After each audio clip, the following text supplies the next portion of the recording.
The first thing they tell you about being a language teacher for the Galactic Conquered is that words can start wars. The second thing they tell you is that mistranslations have ended more conflicts than plasma cannons ever could. What they don't tell you is that sometimes a single word can make the most feared military commander in 3-star systems malfunction like a broken holovid projector. My name is Ash Wren, and I'm about to tell you how I accidentally broke galactic politics with the word cute. It started on a Tuesday. Well, what passes for Tuesday on Veloran Station, where the artificial day-night cycle is based on the sleep patterns of 12 different species and makes absolutely no sense to anyone. I was running late for what should have been a routine diplomatic conference translation job. The kind where various alien dignitaries pretend to respect each other, while secretly calculating how many battleships they'd need to conquer their neighbors' trade routes. The conference hall was a monument to interspecies compromise, which meant it was uncomfortable for everyone. The gravity was set to Terran standard, minus 15%. The temperature hovered at a balmy 23 degrees Celsius, and the lighting flickered between spectrums that made half the delegates look vaguely nauseous. I slipped into my translator's booth, a cramped glass cube suspended above the main floor, and began syncing my neural interface with the conference systems. "You're late," hissed Korvax, my Altarian supervisor. His 4 eyes narrowed in that way that meant I'd be filing paperwork for a week. Altarians communicate disappointment through pheromones, and the booth suddenly smelled like burnt rubber mixed with shame. "Traffic in the transit tubes," I lied, pulling on my interface headset. "Someone's pet Thricarian slime mold escaped and dissolved 3 junction boxes." Before Korvax could release more disapproving sense, the conference lights dimmed. The delegates filed in like a parade of evolutionary possibilities gone weird. You had the Crystalline Shard Collective representatives, tinkling with each step. The gelatinous Urathi delegates, undulating into specially designed chairs. And the standard humanoid species, trying to look dignified, while secretly wondering if their universal translators were working properly. But everyone, and I mean everyone, stopped talking when she walked in. Admiral Velreve. I'd seen her on the news feeds. Of course. Everyone had. She was the hero of the Cascade Rebellion, the scourge of the Outer Rim, the tactical genius who'd turned a fleet of 30 obsolete frigates into a force that held off the hegemony armada for 6 months. The media loved to focus on her cybernetic enhancements, the way half her body had been rebuilt with military-grade augmentations after the bombing of Kepler Station. They called her the Iron Ghost, the Calculated Fury, a dozen other names that tried to capture how someone could be simultaneously humanity's greatest military asset and its most unsettling reminder of what war does to people. In person, she was different. The holovids always showed her in full battle armor, a walking fortress of ceramic plating and force shields. But here, in the diplomatic wing, she wore the formal dress uniform of the Terran Defense Fleet. Navy blue fabric that seemed to absorb light. Silver insignia that marked victories in campaigns I couldn't pronounce. And a collar so sharp it could probably cut through hull plating. Her left eye was organic, brown, like expensive coffee. Her right eye was a crimson tactical implant that tracked everything in the room with mechanical precision. She moved with the kind of purposeful grace that made you realize every step was calculated. Every gesture mapped out 3 moves in advance. Her coffee-colored skin had the kind of smooth perfection that comes from military-grade nanomedicine, except for a single scar that ran from her left temple to her jaw. They could have fixed that scar. The fact that she hadn't told you everything you needed to know about Admiral Velreve. I should have been translating. The Shard Collective ambassador was already beginning his opening remarks, his crystalline form resonating at frequencies that would need careful modulation for the carbon-based species. But I couldn't stop staring at the Admiral as she took her position at the Terran delegation table. She sat ramrod straight, hands folded with military precision, her augmented eyes scanning the room in a pattern that probably had some tactical name. threat assessment pattern alpha, or something equally intimidating. But her organic eye, there was something there. A tiredness, maybe. The kind that comes from winning too many battles and wondering what you've become in the process. Translator Ren, Korvax's voice exploded in my earpiece. The Shard Collective is already speaking. I jerked back to attention, fingers flying over my console as I tried to catch up. The crystalline ambassador was discussing trade route security, which in diplomatic speak meant he was complaining about human merchant vessels, accidentally, taking shortcuts through collective space. Standard stuff. I fell into the rhythm of translation, converting crystalline harmonics to galactic standard, then routing specific versions to each species' audio feed. The meeting droned on. Trade disputes, territorial negotiations, the usual dance of saying nothing with as many words as possible. The Urathi delegates wobbled aggressively when discussing mining rights. The Altarians released strategic pheromones that I pretended not to smell.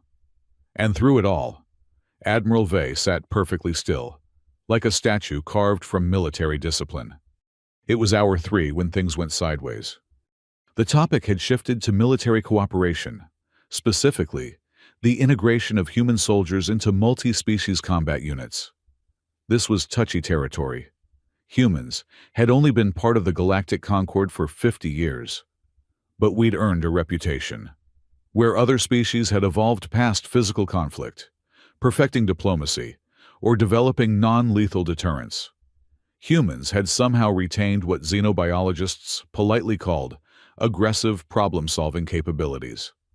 Translation: we were really good at war, and it made everyone nervous. The human propensity for tactical innovation, the Altarian defense minister was saying, while admirable, raises concerns about their deployment in sensitive operations. I translated dutifully, watching Admiral Vey's expression remain perfectly neutral. Perhaps, the Shard Collective ambassador chimed, his harmonics taking on what I recognized as condescension. Our human colleagues could benefit from additional oversight, their enthusiasm for conflict resolution through force projection could be channeled more productively. Now, that was interesting. The Shard Collective never said anything directly, but this was about as close to humans are dangerous children who need adult supervision as diplomatic language got. Admiral Vey's organic eye twitched, just barely. If I hadn't been staring at her, I would have missed it. The Terran Defense Fleet, she said, her voice cutting through the universal translator static with surgical precision, has successfully completed every joint operation within acceptable casualty parameters. Acceptable by whose standards? The Urathi delegate burbled. The incident at Proxima Station resulted in significant structural damage. The station remained operational, Admiral Vey countered. The hegemony raiders were neutralized. Mission success. Through the deployment of improvised antimatter charges, the Shard Collective ambassador's harmonics reached a frequency that made my teeth hurt. In a civilian shipping lane. And that's when I saw it. The tiniest smile tugging at the corner of Admiral Vey's mouth. Not the kind of smile that reaches the eyes, but the kind that says, I could tell you exactly how we turned shipping containers into weapons. But you'd never sleep again. Desperate times, she said simply. The argument escalated. Delegates started talking over each other. A cacophony of languages and translation overlaps that made my head spin. The Altarians were releasing aggressive pheromones. The Urathi were practically vibrating with indignation. And through it all, Admiral Vey sat there with that ghost of a smile, like she was remembering something fondly. That's when my brain decided to betray me. See, the thing about being a translator is that you're supposed to be invisible, a conduit for other people's words, nothing more. But when you spend your days converting alien thoughts into human language and back again, sometimes your own thoughts get loose. And sometimes, when you're sleep-deprived and running on stim coffee and the universe's most feared military commander does something unexpectedly human, those thoughts find their way to your mouth. She's actually kind of cute when she's not terrifying everyone. I said it in English, quietly, to myself. Or so I thought. What I'd forgotten was that my neural interface was still connected to the translation system. What I'd really forgotten was that Admiral Vey's tactical implant wasn't just for targeting solutions. It was a full, military-grade sensor suite, capable of picking up whispers from across a crowded room. Her head snapped toward my booth so fast I thought she'd get whiplash. Both eyes locked onto mine. The organic one wide with surprise. The cybernetic one dilating with what the technical manuals probably called target acquisition mode. The universal translator, helpful as always, had broadcast my muttered comment to everyone wearing an earpiece. The conference hall went silent. The kind of silent that makes space seem noisy. Admiral Vey, the Iron Ghost, the woman who'd made a hegemony fleet commander surrender by describing exactly how she'd turn his dreadnought into abstract art, was blushing. Actually blushing. The nanomachines in her skin were probably having some kind of civil war as they tried to regulate her cardiovascular response. Her cybernetic eye started flickering, red to orange to yellow, and back to red, like a targeting system that couldn't quite lock onto its objective. Her organic eye had gone impossibly wide, and the blush was spreading from her cheeks down to her neck, visible even against her coffee-colored skin. She stood abruptly, and that's when things got worse. Her left arm, the fully cybernetic one, twitched. Servos whined as weapon systems initialized. The conference table's surface displays started showing targeting reticles. Someone's water glass exploded, showering the Urathi delegate with synthetic liquid. Admiral General Harrison, the head of the Terran delegation, grabbed for her shoulder. "Stand down." But Admiral Vey wasn't listening. She was staring at me with the kind of intensity usually reserved for calculating orbital bombardment trajectories. Her cybernetic eye was cycling through the entire visible spectrum now, and I could hear the whistle of weapons charging from across the room. "Cute," she said, and her voice did something impossible. It cracked. The woman who delivered surrender ultimatums to entire star systems, without blinking, had her voice crack on a single syllable. "More systems activated." The lights in the conference hall flickered as her implants drew power from the station grid. Somewhere, an alarm started blaring. The Shard Collective ambassador was resonating at panic frequencies, and the Urathi delegates were literally melting into their chairs. "Everyone remain calm," General Harrison shouted, which had exactly the opposite effect. Admiral Vey took a step toward my booth, and her leg augmentations left cracks in the reinforced flooring.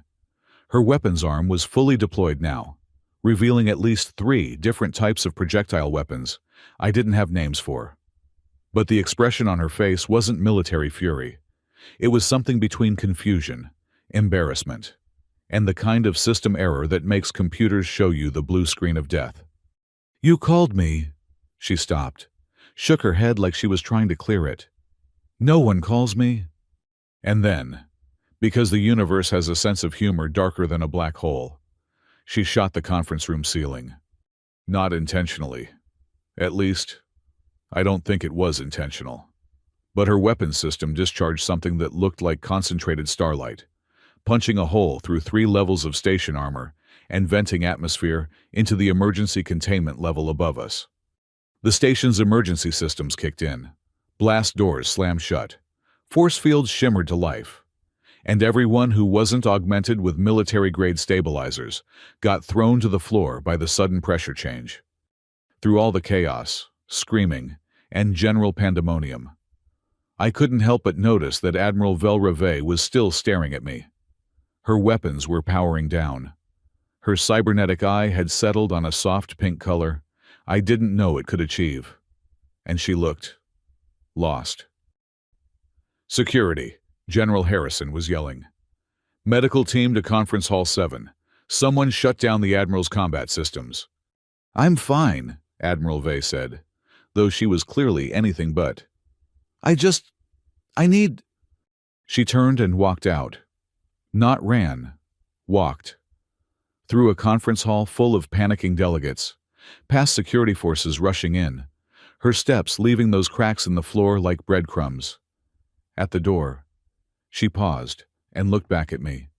"No one's ever called me cute before," she said, quiet enough that only my translator's enhanced pickup caught it. Then, the most decorated military officer in human space fled the scene like a teenager who'd just been asked to prom. I sat in my translator's booth, surrounded by chaos, watching multi-species emergency response teams deal with the aftermath of what the incident reports would probably call an unprecedented tactical systems malfunction.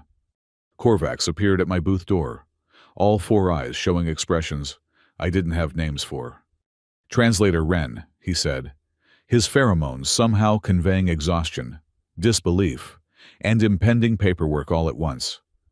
"You are either under arrest or about to receive a commendation. We haven't decided yet." "What for?" I asked, still staring at the Admiral-shaped holes in the floor. "You just caused Admiral Velreve to experience what our xenopsychologists are calling catastrophic emotional feedback. Her combat systems registered your comment as some kind of attack they couldn't classify. She nearly started an interstellar incident because you called her cute. So, arrest then." Korvax's pheromones shifted to something like amusement, mixed with doom. "That depends. The Terran government wants to study you. They think you might have some kind of latent psychic ability. The military wants to weaponize whatever you did. And Admiral Vey, what about her? She's requested you be assigned as her personal translator for the duration of the conference." I blinked. "She what?" "Apparently, she wants to understand what just happened. Her exact words were, 'I need to know if he's a security threat or just an idiot with good timing.'" Through the booth's window, I could see the conference hall being evacuated. Delegates were being treated for shock. Maintenance crews were patching the hole in the ceiling. And someone was trying to explain to the Shard Collective ambassador that no, this wasn't a human intimidation tactic. My neural interface chimed with an incoming message. "Military encryption, highest priority." I opened it, expecting court-martial papers. Instead, I got 3 words in Admiral's clearance codes, "Cute really V." And that's how I learned that the most dangerous person in human space could be brought down by a compliment. And how I accidentally became the galaxy's most wanted translator. Not wanted as in dead or alive, but wanted as in, someone please explain what the hell just happened. The bureaucracy moved fast when military officers started shooting ceilings. Within an hour, I was in a security debriefing that felt more like a medical exam. They scanned my brain, analyzed my genetics, checked for latent psychic abilities, technological augmentations, and alien influences. They even made me pee in a cup, though I'm not sure what they expected to find. "Completely baseline," the medical officer announced, sounding disappointed. "No anomalies, no enhancements, no exotic energy signatures. He's just human." "Then how do you explain what happened?" General Harrison demanded. He'd been pacing the debriefing room for 20 minutes, and his expression suggested he was calculating how many forms this incident would require. "I called her cute," I said for the 15th time. "That's literally all I did." "And caused a decorated admiral to have what amounts to a system crash," the general snapped. "Her implants are military grade. Mr. Wren, they're designed to function under artillery bombardment, in hard vacuum, while processing battlefield data from an entire fleet. They do not malfunction because someone calls their operator cute." The door chimed, and everyone in the room suddenly stood at attention. I stayed seated, partly because I was civilian and partly because my legs had forgotten how to work. Admiral Velreve walked in, and the room's temperature seemed to drop 5 degrees. She'd changed uniforms, trading the formal dress for standard duty fatigues that somehow made her look more dangerous. The cybernetic eye was back to its standard red, tracking everyone in the room with mechanical precision. But there was something different about her posture, a stiffness that went beyond military bearing. "At ease," she said, though nobody really relaxed. Her gaze settled on me, and I tried not to think about how many ways she could kill me with her pinky finger. "Mr. Wren." "Admiral," I managed. "Clear the room." It wasn't a request. The medical staff, security personnel, even General Harrison filed out without argument. When you've turned the tide of 3 different wars, people tend to listen when you speak. And then it was just us, the galaxy's most feared military commander and the idiot translator who'd broken her with a compliment. She pulled out a chair and sat down across from me. Not at the head of the table, not standing in a power position, just sitting, like a normal person having a normal conversation. If normal conversations happened after you'd shot a hole through a space station.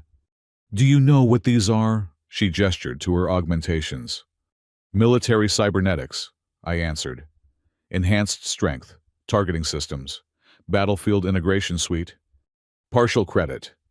Her organic eye held something that might have been amusement. "They're control systems. Every piece of tech in my body is designed to regulate, suppress, and channel human responses into tactical advantages. Adrenaline becomes targeting data. Fear becomes threat assessment. Pain becomes damage reports." She paused, and her cybernetic eye flickered that pink color again. "They're supposed to be perfect, unhackable, unbreakable. Do you know what the technical specification for emotional input processing is?" I shook my head. 0. These systems are designed to have no emotional component whatsoever. Emotions are tagged as biological noise and filtered out. She leaned back, and for the first time, I saw her smile. Actually smile, not the ghost of tactical satisfaction from the conference. "But you called me cute, and every defensive system I have tried to process that input and failed." "I'm sorry," I offered. "Don't be.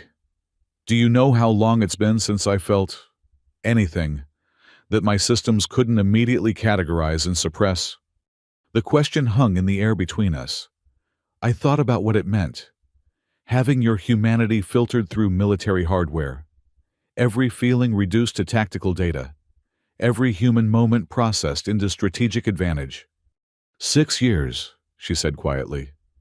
6 years since the bombing at Kepler Station. They rebuilt me to be perfect. And perfection apparently doesn't include being cute. "You are, though," I said, because my mouth had already gotten me this far into trouble. "Cute, I mean, when you're not terrifying everyone. The way you smiled when they mentioned Proxima Station, like you were proud of turning shipping containers into weapons, that was adorable." Her systems did the thing again. Eye cycling through colors. A servo whining somewhere in her left arm. The lights flickering as she drew power. But this time, she was laughing.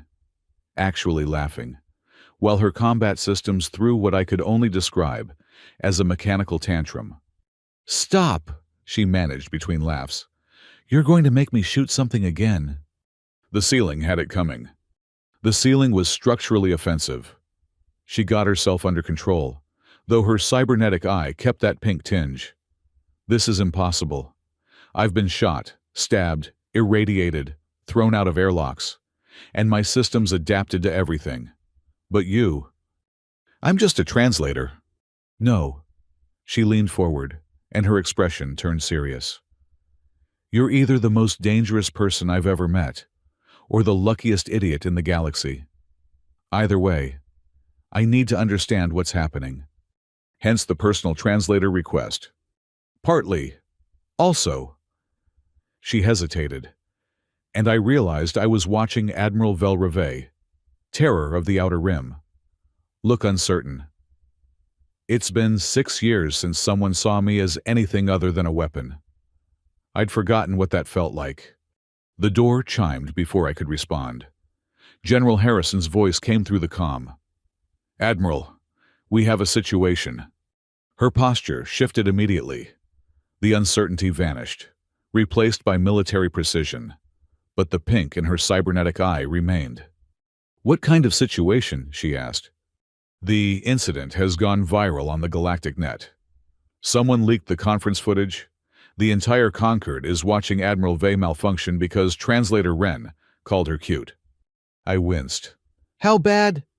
The hegemony is claiming we've developed a new weapon, Harrison continued. The Shard Collective wants Mr. Wren studied.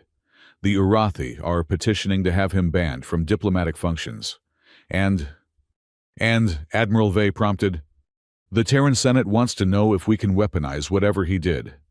The Admiral's laugh was sharp enough to cut steel. Of course they do. She stood, and I noticed her movements were smoother now, less mechanical. Mr. Wren, you're officially under military protection. I am. Someone who can make my systems malfunction with a word is either an asset or a threat. Until we figure out which. You're staying where I can see you. She headed for the door, then paused. Also, the next time you want to call me cute, maybe warn me first. I'd rather not accidentally declare war on someone. And that's how my day went from translating boring trade disputes to being the personal responsibility of humanity's most dangerous soldier. All because I forgot to mute my neural interface and admitted what everyone was thinking, but no one dared say. Admiral Velreve was kind of cute when she wasn't being terrifying. I just had no idea how that one observation would change the course of galactic history. Military protection, as it turned out, meant being assigned quarters in the Terran Defense Fleet section of Veloran Station. My new room was 3 times the size of my translator's apartment, came with military-grade security, and had a direct view of the docking bays where warships floated like steel predators waiting for prey. It also meant having Admiral Velreve show up at my door at 600 hours with coffee and what she called integration protocols. We need to understand your effect on my systems, she said, setting down 2 mugs of something that smelled like rocket fuel mixed with cocoa. If you're going to be around me, we need controlled testing. Controlled testing of compliments. I took a sip of the coffee and immediately regretted it. Military coffee, apparently, was designed to wake the dead and give them anxiety. How does that work? Simple. You say something. We monitor my system's response, and hopefully, I don't shoot anything important. She pulled out a datapad covered in graphs I couldn't begin to understand. Medical says my neural integration went haywire because the input didn't match any threat parameters. My combat systems tried to process cute as an attack vector and essentially had a panic response. Your weapons have anxiety. Had. Past tense. The tech spent all night creating new filters. She tapped her cybernetic eye, which was maintaining a steady red instead of its pink-tinged confusion from yesterday. They've added what they're calling social input protocols. Basically, my systems now have a category for non-threatening personal observations. So I can call you cute without causing an international incident. That's what we're about to find out. She set up what looked like a portable medical scanner on my kitchen table. Say it. What now? Science requires repetition, Mr. Wren. I looked at her sitting there in her duty uniform, holding military coffee like a normal person. Her expression caught between scientific curiosity and something more vulnerable. Even with half her face being tactical hardware, there was something earnest about the way she waited. You're cute, I said. Her cybernetic eye flickered pink for just a moment before stabilizing. No weapons deployed, no ceiling casualties. Progress. Interesting. She made notes on her datapad. Mild response in the emotional processing centers, but the combat systems remain dormant. Again, you're cute when you're being scientific about being cute. This time, the pink lasted longer, and I heard a soft whir from her left arm, but nothing exploded. Better, she murmured, still taking notes. The redundancy is causing a stronger response, but still within acceptable parameters. Once more, but make it more specific. More specific. The initial incident occurred when you contextualized the observation. You said I was cute when I wasn't terrifying everyone. My systems may be responding to the unexpected juxtaposition. I thought about it. About her small smile when discussing antimatter charges. The way she'd looked lost when her systems couldn't process a simple compliment. How she was sitting here running experiments on her own humanity. "You're cute when you're trying to turn emotions into data points," I said. "Like right now, the way you're holding that stylus like it's a tactical baton. But your organic eye keeps glancing at the coffee like you're worried I don't like it." Which I don't. Because it tastes like liquid war crimes. But the fact that you brought it anyway is adorable. The reaction was immediate. Her cybernetic eye went full pink. Her left hand crushed the stylus into plastic splinters. And every piece of electronics in my quarters flickered like a brownout had hit. But she didn't shoot anything. Instead, she made a sound I'd never expected from Admiral Velreve. She squeaked. "I need to go," she said abruptly, standing so fast her chair fell over. The data is, I'll have the techs analyze." "Admiral," she paused at the door, not turning around. "No one's ever noticed the coffee thing before."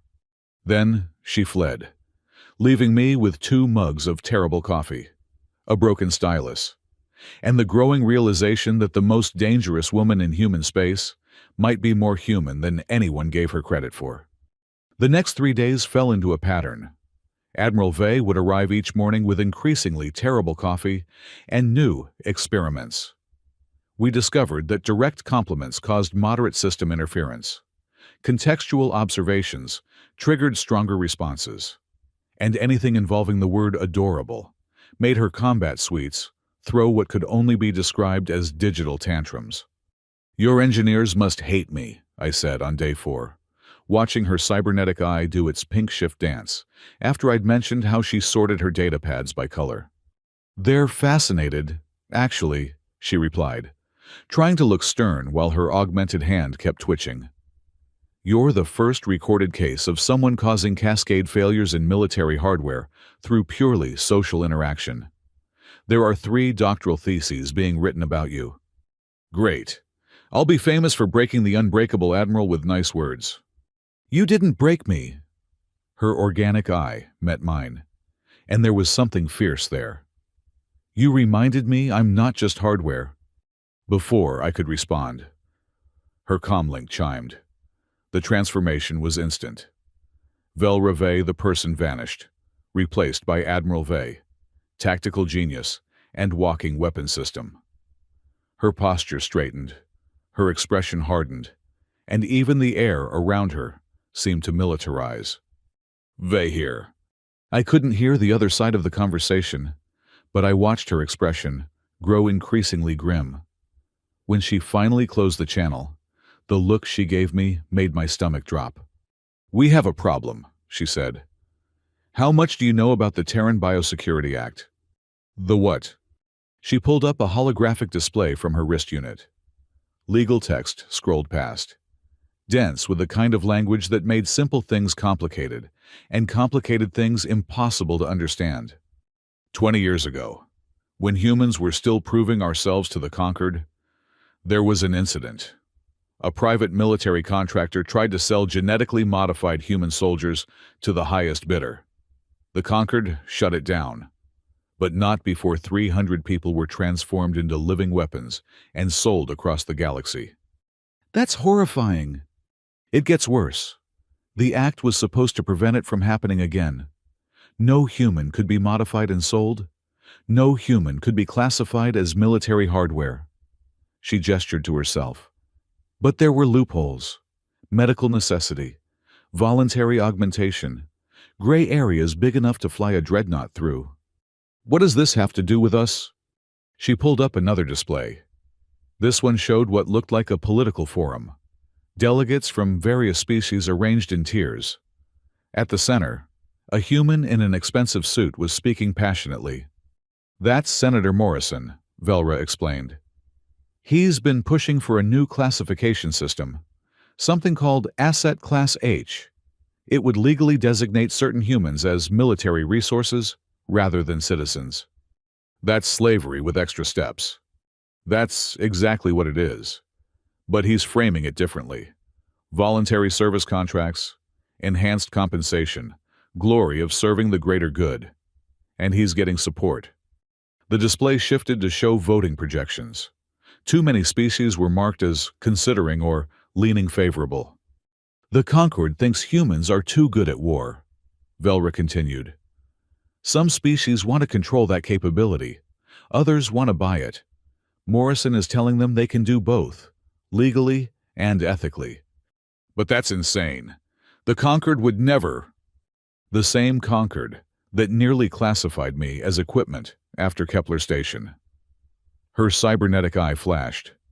The same one that required 17 hearings to determine if I was still human enough to hold rank. The weight of her words settled over me like a lead blanket. I thought about the 300 people she'd mentioned, sold and scattered across the galaxy. How many were still out there? How many had been treated as things rather than people? "Why are you telling me this?" I asked. "Because Senator Morrison just requested you be transferred to his custody." She closed the displays and looked at me directly. "He says anyone who can disrupt military hardware with words is either a weapon or a threat. He wants to study you," and I quote, "for the safety and security of the Concord." "Can he do that?" "Technically, no. You're under military protection. But politically," she shrugged, "he's gaining influence. And after yesterday's incident, when footage of you attacking me went viral, he has ammunition." "I didn't attack you. I called you cute." "Try explaining that to species who don't have a concept of cute." She started pacing, a habit I'd noticed she fell into when thinking tactically. "We need to get ahead of this. The Concord General Assembly meets in 6 days. Morrison will make his proposal for Asset Class H then, if it passes. Humans become products. Some humans, the enhanced, the augmented, the unusual." She gestured between us. "People like me who are more machine than flesh. People like you who can do impossible things. We become inventory." The door chimed before I could process the full horror of that. Velra checked her security display and frowned. "It's Harrison," she said. "With guests?" She opened the door to reveal General Harrison, flanked by 2 people I didn't recognize. One was a woman with the kind of sharp features that suggested corporate ladder climbing was a contact sport. The other was a man whose smile didn't reach his eyes and whose suit cost more than I made in a year. "Senator Morrison, I presumed." "Admiral Vey," Harrison said, looking like he'd rather be anywhere else. "Senator Morrison requested a meeting with Mr. Wren." Requested, Velra's tone could have frosted viewports. "This is military housing, General. The senator has no authority here." "No, but I have influence," Morrison said smoothly, stepping forward. He was younger than I'd expected, maybe mid-40s, with the kind of artificial handsomeness that came from expensive biosculpting.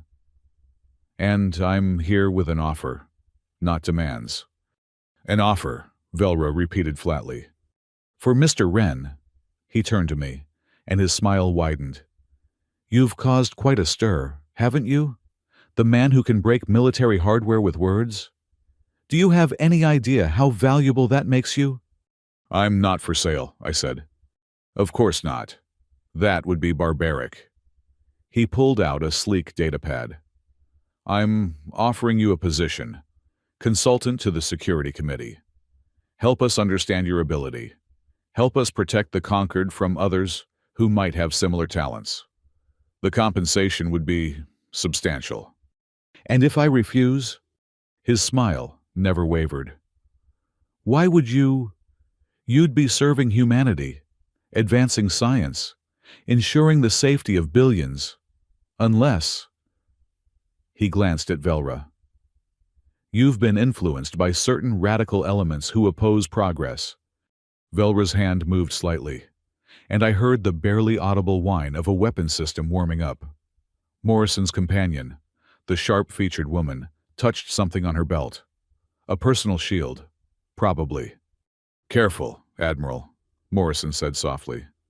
"Threatening a senator is still treason, even for war heroes." "I'm not threatening," Velra replied. I'm calculating. Your personal shield is a Kravec Industries Model 5. Good against plasma and kinetics up to 0.7 joules. My auxiliary weapon system can output 0.9. You'd survive, probably. But the scarring would ruin that expensive face. The temperature in the room dropped several degrees. Harrison looked ready to have a cardiac event. The woman's hand hovered over what was probably a weapon, and Morrison laughed. There she is, he said. The real Admiral Vey, not the tame soldier playing house with a translator, but the weapon we forged in fire and blood. This is why we need Asset Class H, to protect people like Mr. Wren from people like you. Get out, I said. Everyone turned to look at me. Excuse me, Morrison's smile finally slipped. Get out of my quarters. I don't care if you're a senator or the God Emperor of the Spiral Arm. You don't get to come into my home and threaten my friend. Your friend, Morrison's eyebrows rose. How touching. The weapon has made a friend. Tell me, Mr. Wren, do you know what your friend really is? Shall I show you? He tapped his datapad, and my wall display lit up with classified military footage. Velra on a battlefield, moving through enemy forces like a force of nature.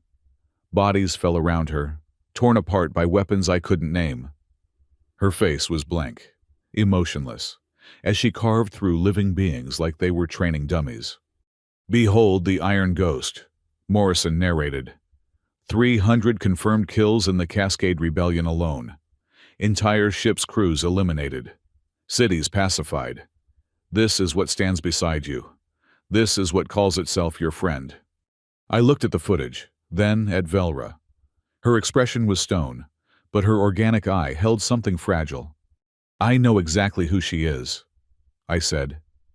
She's the person who brings me terrible coffee every morning because she thinks I need caffeine. She's the one who spent 3 days letting me experiment on her emotions because she wanted to understand why she felt something. She's brilliant and terrifying and broken and healing, and she's more human than you'll ever be. Velra's cybernetic eye did its pink shift. Morrison noticed. Fascinating, he murmured. You really can affect her systems. Very well, Mr. Wren. You've made your choice. But when Asset Class H passes, and it will pass, remember that I offered you a place on the winning side. He turned to leave, then paused. Oh, and Admiral, your little display of threatening a senator was recorded. I'm sure the review board will find it interesting, especially given your history of emotional instability. They left, Harrison mumbling apologies and shooting worried glances at both of us. The door sealed, and Velra sank into a chair like someone had cut her strings. He's right, she said quietly, about what I am, what I've done.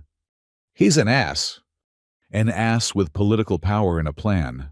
She rubbed her organic eye. He played us perfectly, got me to threaten him on record, established you as sympathetic to augmented humans, painted himself as the reasonable one, trying to protect pure humans from monsters like me. You're not a monster. I've killed more people than you've had conversations. Her voice was flat, matter-of-fact. Morrison didn't even show the worst footage. Do you want to know what really happened at Proxima Station? How creative I got with those shipping containers? No, I said, sitting down across from her. I want to know why you keep bringing me coffee when you clearly prefer tea. I saw the tea service in your quarters yesterday. She blinked. What? When you invited me to review the security protocols? You have a whole tea service set up, Japanese style, with the proper cups and everything, But you keep bringing me coffee. You said you liked coffee, that first morning. I said I needed caffeine. There's a difference. I leaned forward. You've been bringing me something you think I want, even though you don't drink it yourself. You've been trying to take care of me, in your own weird, militarized way. That's not what monsters do. Her cybernetic eye was doing the pink thing again, but this time she didn't try to hide it. We're in trouble, she said, after a long moment. Morrison has resources, influence, and a narrative that sells. People fear what I represent, And now, they'll fear you too. When Asset Class H comes up for vote, we'll be his prime examples. Then we stop him. How I'm a soldier, not a politician, and you're a translator who breaks admirals with compliments. I suggested, maybe that's exactly what we need. Morrison is playing political games. What if we refuse to play by his rules? What do you mean? I thought about it. About the 300 people sold across the galaxy. About Velra, rebuilt into a weapon but still bringing me coffee. About Morrison's smooth words, hiding ugly intentions. You said the General Assembly meets in 6 days. Every species in the Concord will be watching. Morrison will make his pitch for Asset Class H. All reasonable and logical. I smiled. What if we give them something else to watch? Something that shows them the truth about what humans really are. You want to hijack the General Assembly. I want to translate, I said. Not words, but truth. Show them that humans aren't weapons or assets. We're people. Complicated, messy, sometimes terrifying people. But people nonetheless. Velra studied me with both eyes, the organic and the cybernetic. That's either brilliant or suicidal. Can't it be both? She laughed, and her systems did their familiar pink shift dance. You really are going to get us both killed. Maybe. But first, teach me about tea. If we're going to save humanity from being commodified, we might as well do it properly caffeinated. Tea isn't technically caffeine. Never mind. She stood, and for the first time since Morrison's visit, looked like herself again. Fine. But if you call my tea ceremony cute, I'm not responsible for what my weapons do. Deal, I said, following her out. We had 6 days to stop humanity from becoming merchandise. 6 days to convince the galaxy that people like Velra were more than their augmentations. That people like me were more than our anomalies. 6 days to translate the untranslatable truth of human nature. It should have been impossible. But then again, I'd made the Iron Ghost blush with a single word. Impossible was becoming something of a specialty. The tea ceremony was a disaster. Not because of Velra's weapon systems malfunctioning, but because I somehow managed to drop an antique Terran porcelain cup that had survived 3 wars, 2 ship crashes, and the complete destruction of Kepler Station. That was my grandmother's, Velra said, staring at the pieces scattered across her quarters floor. I'm so sorry, She would have found it hilarious. She knelt to collect the fragments, her cybernetic hand delicately picking up pieces smaller than fingernails. Gran always said the point of beautiful things was to use them. What good is a cup that never holds tea? Vel, it was the first time I'd heard anyone use a nickname for her. The way she said it, soft and distant, made me realize how young she must have been when she joined the military, before the augmentations, before becoming the Iron Ghost. Tell me about her, I said, helping gather the porcelain shards. Later. We have work to do. She stood, but I caught the way her organic eye lingered on the broken cup. Morrison will present his proposal in 5 days. We need allies, evidence, and a plan that doesn't involve me shooting the General Assembly. That's Plan B. Plan B is you calling the entire assembly cute and hoping they all malfunction. We spent the next hours mapping out the political landscape. Velra had access to military intelligence about each species' stance on human augmentation. The data was depressing. The Shard Collective saw us as useful, but unstable. The Urathi viewed human adaptability with deep suspicion. Even our allies were nervous about our capacity for violence. Look at this. Velra pulled up a classified report. Incident reports involving human soldiers have increased by 300% since we joined the Concord. Not because humans are causing more problems, but because every minor altercation gets documented as evidence of our inherent aggression. Morrison's laying groundwork. For years, apparently. She scrolled through more data. He's on the boards of 6 different military contractors. Guess what they all have in common? Let me guess, an interest in selling modified humans. Winner gets terrible coffee. Her attempt at humor fell flat. We both knew what those contractors would do with legal access to human assets. My personal communicator chimed. The sender ID made me frown. Who's Emil Tharn? I asked. Velra's expression darkened.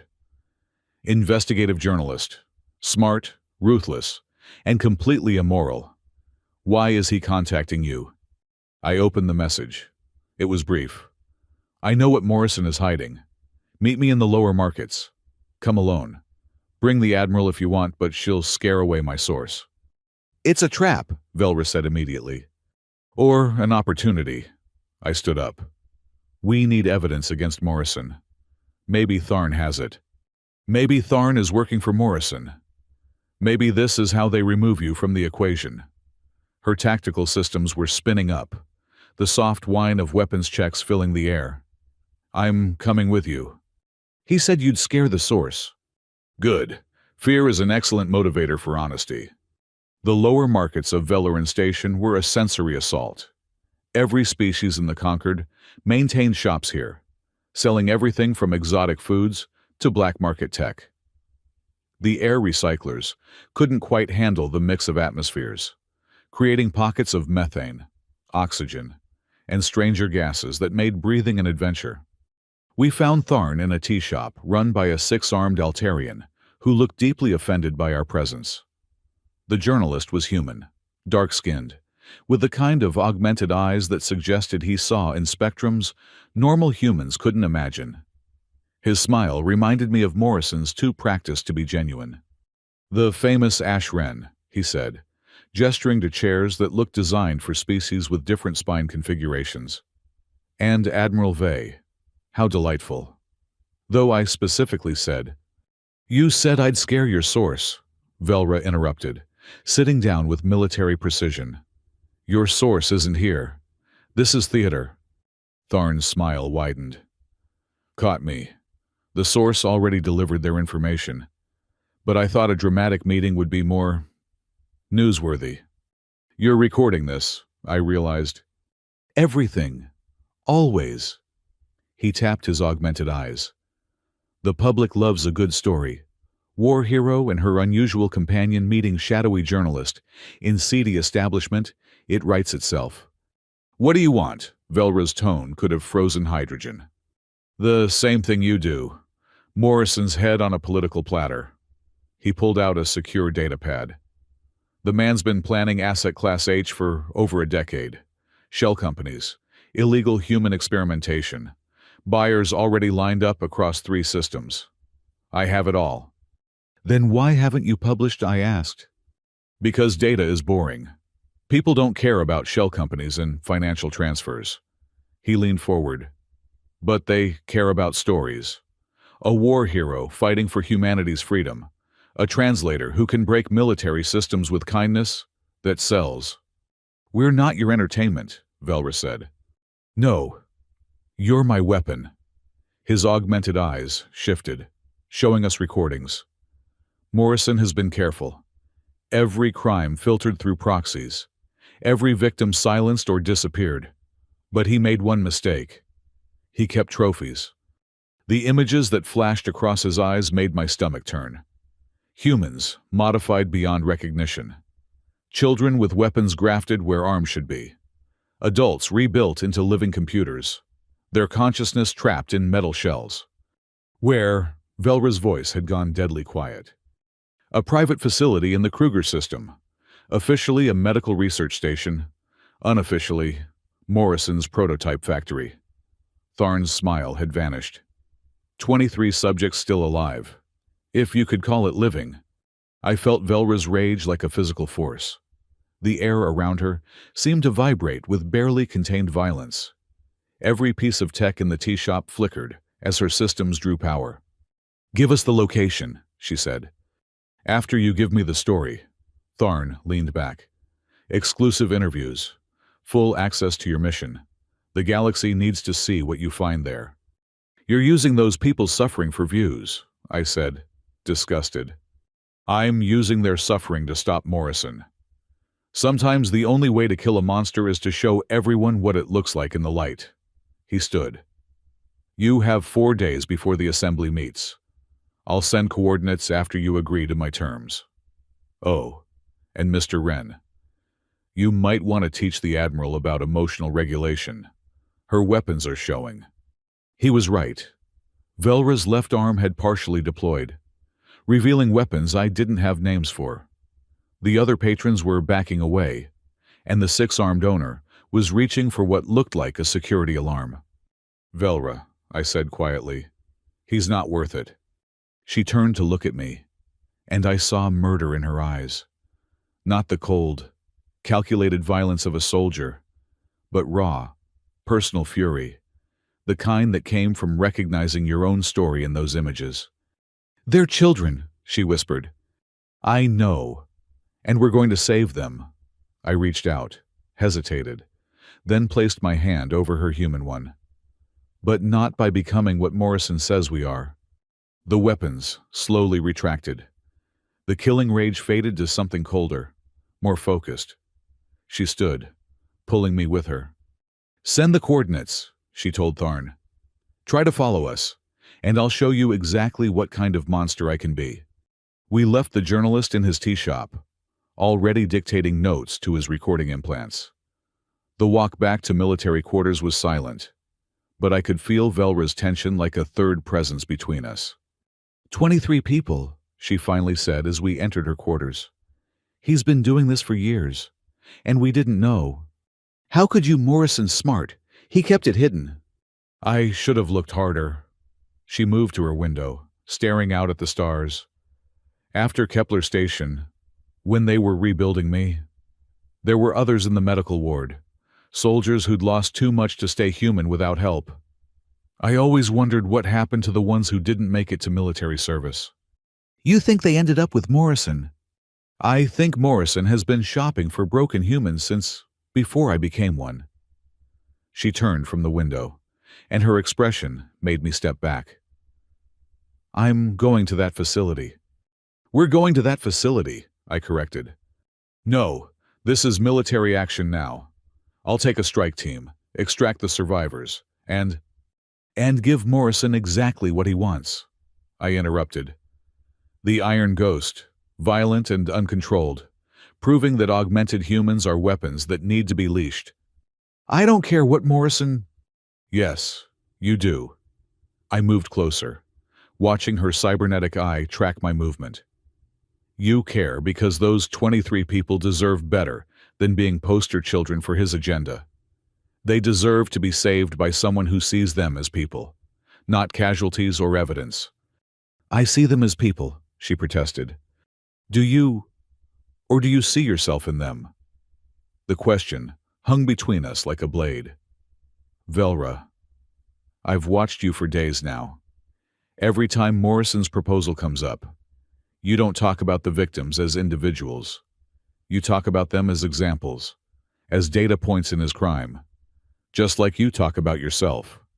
Her human eye narrowed. What's that supposed to mean? When was the last time you thought of yourself as something other than a weapon, or a problem to be solved? The silence stretched. Her cybernetic eye cycled through colors I'd never seen before, deep purples and angry oranges. That's not relevant, she finally said.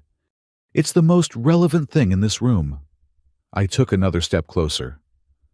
Morrison wins if we accept his framework. If we see augmented humans as weapons that need controlling, or resources that need managing, or problems that need solving. He wins if we forget that you bring me terrible coffee because you care, or that you kept your grandmother's tea set through 3 wars, or that you smile when you think no one's looking. I don't smile, she said automatically. You did yesterday, when you were teaching me about tea ceremony. You smiled when you explained how your grandmother would add honey when no one was looking because tradition is important, but so is joy. The pink shift started in her cybernetic eye and spread. Her combat systems whined in protest as emotions flooded through circuits designed to suppress them. Stop, she whispered.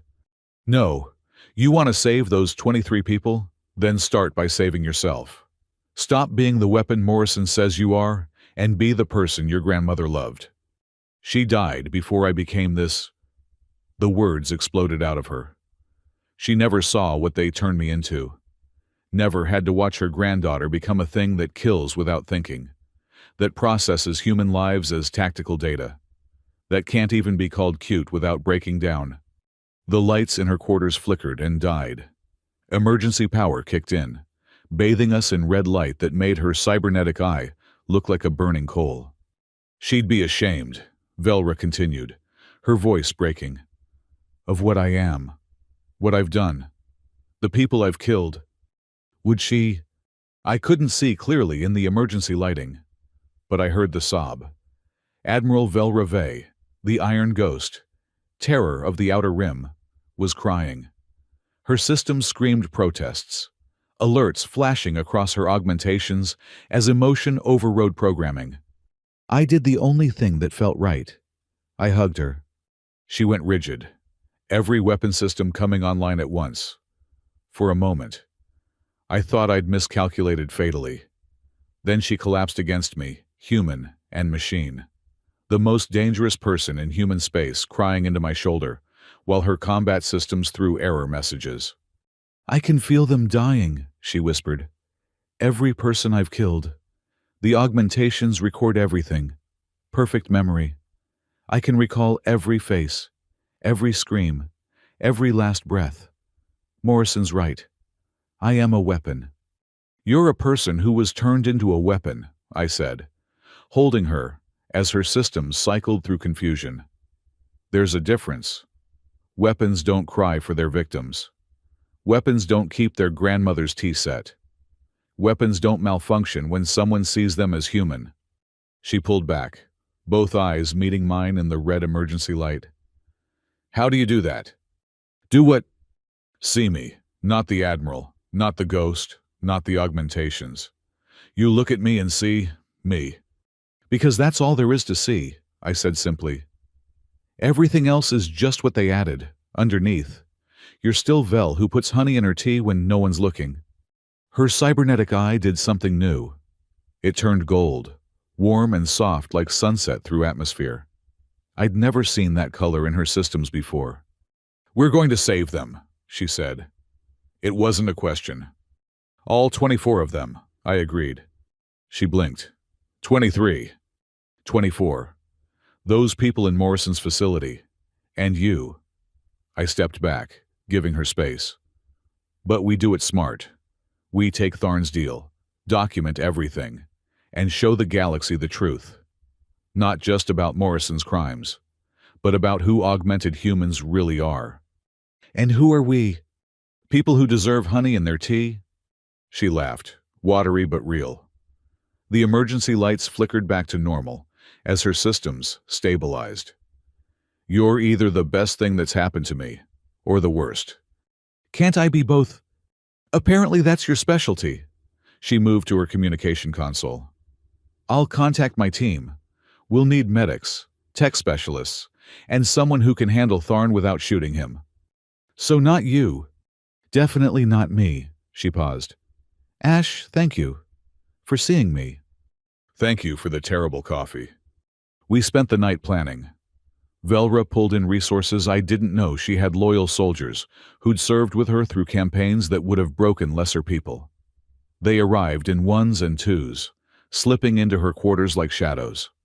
There was Jackson, a medic who'd replaced both legs with augmentations after a mine incident. Rivera, whose neural implants let her interface directly with any computer system. Gorski, who'd lost an arm and gained a weapons platform that made Velra's look subtle. So this is the one who broke the Admiral, Gorski said, studying me with eyes that had seen too much. Doesn't look like much. He's more dangerous than he appears, Velra said. His weapon is empathy. Empathy. Rivera's neural implants flickered as she processed that. Against Morrison, might as well bring a knife to a naval engagement. Sometimes the right word in the right place changes everything, I said. Besides, you're the ones with the weapons. I'm just here to make sure people remember why we're using them. The team exchanged glances. These were people who'd followed Velra through hell and emerged scarred but unbroken. They trusted her judgment, even when that judgment included a civilian translator with no combat experience. The facility is here. Velra brought up a holographic display of a remote station. Medical research cover means minimal external security, but the internal defenses will be military grade. Morrison's not stupid. Layout, Jackson asked. Tharn's data shows 3 levels. Labs on top, holding cells in the middle, and something called processing in the basement. Velra's expression darkened. No details on what processing means.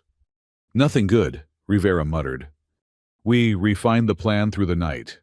Entry strategies, extraction routes, contingencies for everything from total system failure to Morrison's private army showing up.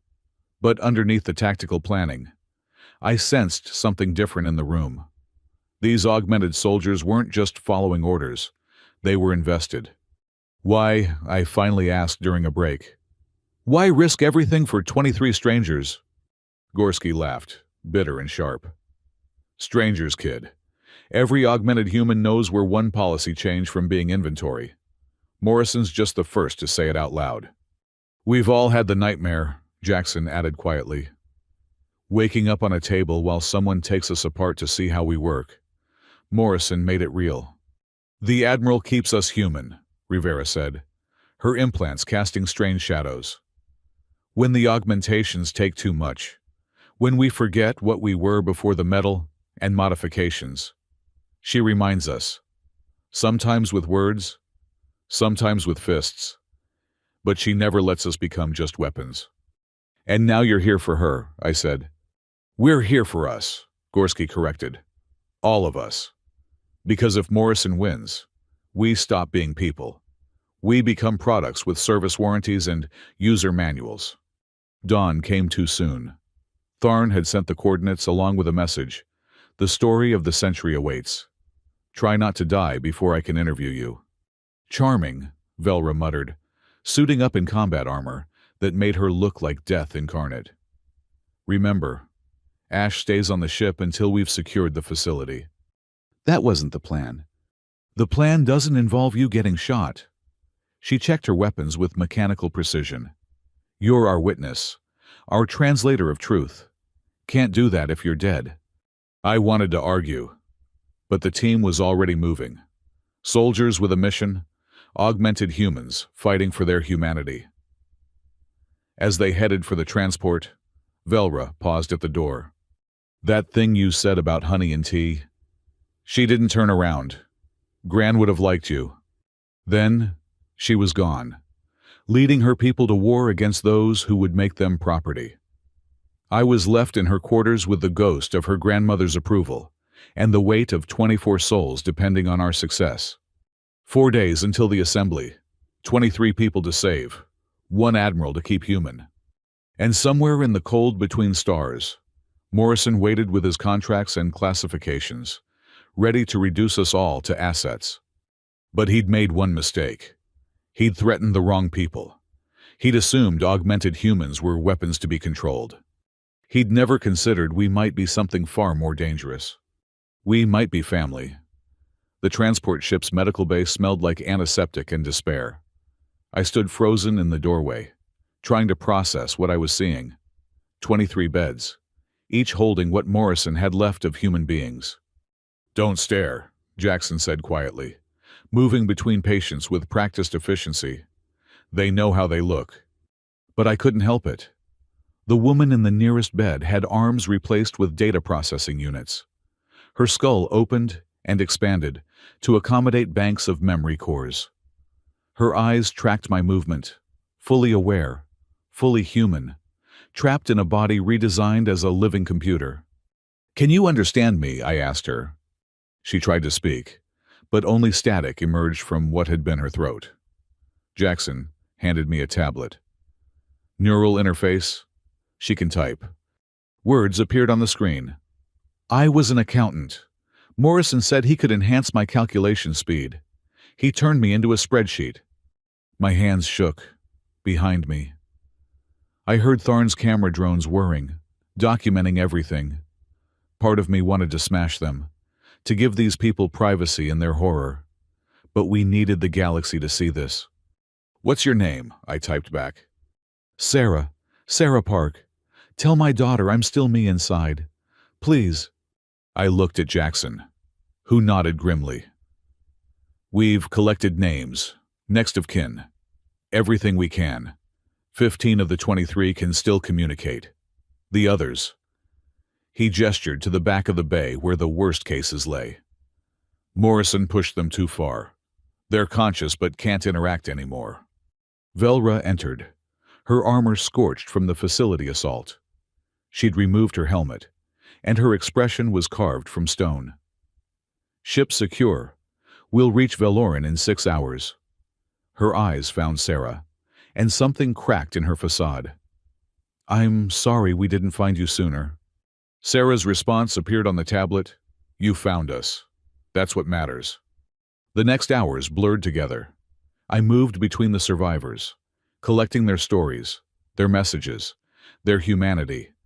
Each one had been promised enhancement, improvement, evolution. Each had received mutilation designed to turn them into specialized tools. There was David, a former pilot whose nervous system had been rewired to interface directly with ship controls. He could fly anything but couldn't walk anymore. Maria, a soldier whose empathy had been surgically removed to create the perfect killer. She wept constantly now, her emotions returning in overwhelming waves. And in the secured section, behind reinforced barriers, was the girl. "We need you to see this," Rivera said, leading me to a containment unit. "But prepare yourself." She couldn't have been more than 12. Half her body was organic, the other half a weapons platform that would have made Velra's augmentations look subtle. But that wasn't the worst part. The worst part was the recognition in her eyes when she saw me. "You're the one who made the Admiral feel," she said, her voice a strange mix of child and machine. "The staff talked about it, said someone broke her systems with words." "What's your name?" I asked. "Subject 7, she paused. "No, that's wrong. Mira. My name was Mira." "Is Mira," I corrected. "Your name is Mira." Her organic eye widened. The weapon systems powered down slightly. "They said I was equipment now. Equipment doesn't have names." "They lied." I stayed with her for an hour, just talking. She told me about her life before parents who'd died in a pirate raid, Morrison's people finding her in the refugee camps, promises of making her strong enough to protect others. Instead, they'd made her into what they thought strength looked like: weapons and armor, and systems that responded to violence with greater violence. "The Admiral's like me," Mira said eventually. "But she remembers being human. I'm forgetting." "Then we'll help you remember." When I finally left the containment unit, I found Velra waiting outside. She'd been watching through the observation window, and her cybernetic eye had that gold color again. "She's what Morrison wants to make legal," Velra said quietly. "Children turned into weapons, sold to the highest bidder." "We won't let that happen." "How?" The gold faded back to red. "You've seen them, Ash, Sarah, David, Maria. Mira, they're evidence of the horror. But Morrison will spin it. Say they volunteered. Say the process was flawed, but the concept is sound. The assembly will see damaged goods, not people. Then we show them people." I pulled up my tablet, scrolling through the messages I'd collected. Every one of them has a story. Families, dreams, favorite foods, embarrassing memories. We don't present them as victims. We present them as humans who were betrayed. Tharn appeared at my shoulder, his augmented eyes recording everything. "Noble sentiment. But the assembly deals in politics, not emotions. Morrison has votes. What do you have?" "The truth," I said. "The truth doesn't win wars," Tharn said. "No," Velra agreed, "but it starts them." We docked at Velorin Station to chaos. Word had leaked about our rescue mission. Media drones swarmed the docking bay, held back only by military security. Protesters had gathered, some supporting augmented human rights, others demanding stricter controls on modified threats. "Keep the survivors hidden," Velra ordered her team. "Medical wing, full lockdown. No one sees them until we're ready." But Morrison was already ahead of us. The main view screens throughout the station showed him at a press conference, immaculate in his expensive suit, radiating concerned authority. "The tragic victims rescued from the illegal facility demonstrate exactly why we need Asset Class H," he was saying. "Without proper regulation and classification, augmented humans become victims of black market exploitation. My proposal would provide structure, protection, and purpose for these enhanced individuals." "He's using our rescue to support his argument," I said, disgusted. "Of course he is." Velra's weapons hummed with suppressed rage. "We gave him exactly what he wanted, proof that augmented humans need to be controlled." "Admiral Vey?" a familiar voice called. General Harrison approached, flanked by security. His expression was grim. "The Defense Council wants to see you, now." "Regarding your unsanctioned military action in the Kruger system. You attacked a facility in neutral space without authorization." He glanced at me. "And they want Mr. Wren as well. Something about conspiracy to commit acts of military aggression." Velra stepped forward, and every guard tensed. "We rescued 23 people from illegal experimentation. You conducted a military operation without orders," Harrison countered. "Morrison is calling it terrorism. He has allies pushing for your arrest." "Then arrest me." She held out her hands. "But those survivors get medical care first." Harrison looked older than I'd ever seen him. "Velra, please, don't make this harder. The council will listen to your explanation. Just come quietly." I saw her tactical system spinning up, calculating odds, measuring threats. She could probably fight through Harrison's security detail. But at what cost? And Morrison would use any violence as further proof of augmented human instability. "I'll come," she said finally. "But Ash stays here. He's a civilian." "He was on the ship. That makes him complicit," Harrison sighed. "I'm sorry. Morrison has the law on his side." "The law?" Velra's laugh was bitter. "The same law that let him experiment on children. The law that prevents military officers from conducting vigilante operations," Harrison said firmly. "Come on, both of you. Let's not make a scene." The walk to Defense Council chambers felt like a funeral march. Velra strode ahead, back straight, every inch the military officer. But I caught the tells, the way her cybernetic eye flickered, how her augmented hand clenched and unclenched in patterns I recognized as stress responses. "It'll be okay," I said quietly. "No," she replied. "It won't, but we'll face it anyway." The council chambers were designed to intimidate. 5 admirals and generals from different species sat in judgment, their seats elevated above the floor where we stood. Morrison was there too, in the observer section, looking appropriately grave. "Admiral Vey," the Altarian counselor began, pheromones already conveying displeasure. "You stand accused of conducting unauthorized military operations, violating neutral space sovereignty, and endangering Terran-conquered relations. How do you plead?" "Guilty of saving lives," Velra said. "Innocent of everything else." "This is not a jest, Admiral." The Shard Collective representative's harmonics were sharp. "Your actions could be construed as an act of war."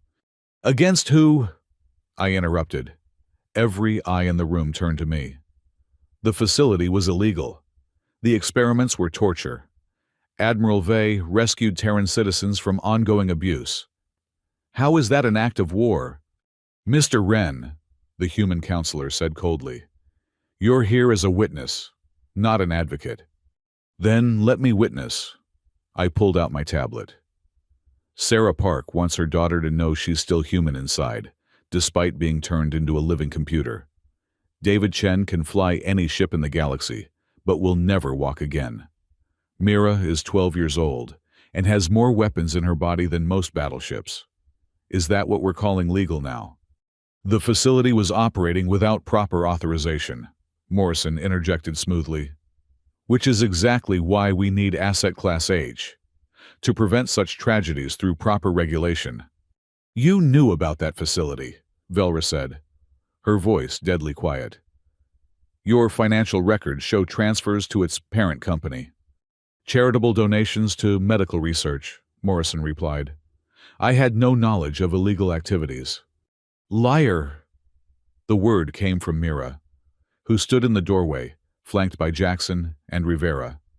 Half her body gleamed with weapons, but her organic side showed all the vulnerability of a child. You visited. You picked me from the orphanage yourself. Said I'd be special. Security moved to block her entry, but Velra's team formed a protective wall. More survivors appeared behind them, those who could walk, who could move, who could still present themselves to the world. You can't be here, the Altarian counselor said. This is a closed session. We're evidence, Sarah Park said through her voice synthesizer. Don't we have the right to be present at our own discussion? The council chambers erupted. Security tried to maintain order, while Morrison's supporters demanded the dangerous augments be removed. Our allies pushed back, creating a chaos of shouting, pheromones, and harmonic frequencies.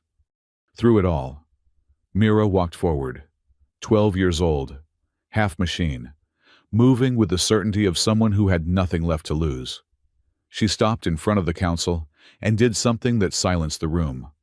She cried, not the weapon side that remained cold and mechanical, but her human half wept with the abandon of a child who'd lost everything.